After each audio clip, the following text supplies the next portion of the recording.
walk around of the new bumpers today. So I chose to go with the Smittybilt XRC, both front and rear bumpers. They had the best price point and I found an awesome discount code for them.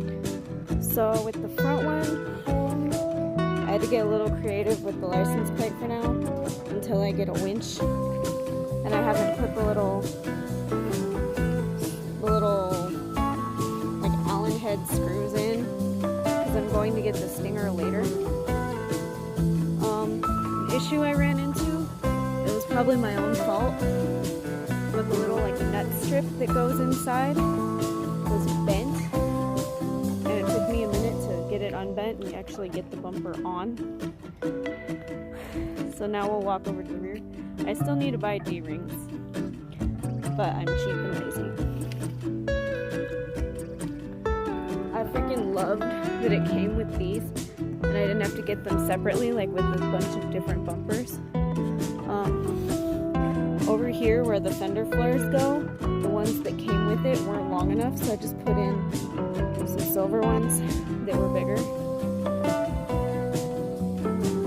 We got the high lift jack mounted up here. This isn't actually a gas can, it's just a trail storage can. That one's actually my boyfriend's and it has like the recovery gear in it and I need to give it back. I got the license plate bracket too, but I didn't like it. So I ended up getting this one, this Tompkin machine, one that bolts into the original holes instead.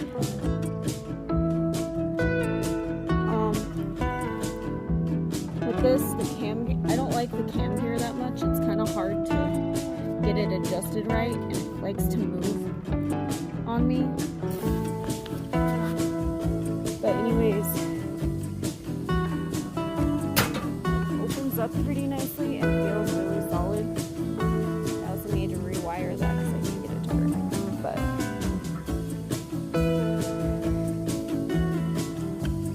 yeah, I need to buy D-rings for this and get my trailer hitched on too.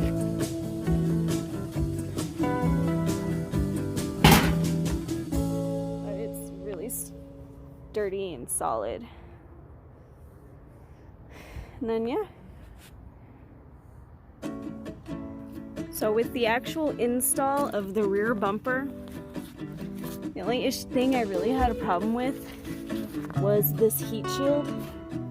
It's really bent, so it made it a real pain in the butt to get the tie-in brackets on. But I managed to get it on, and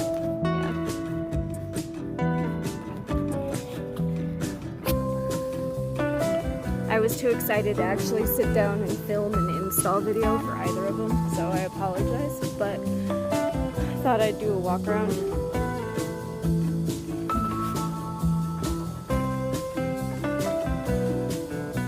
Decided to take the fender flares off after I've bent.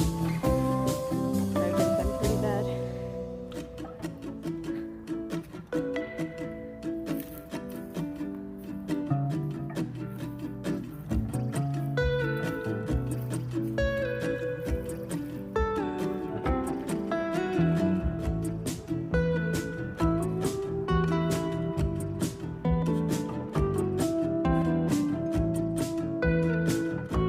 The last time we're gonna see this bumper on this Jeep.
it.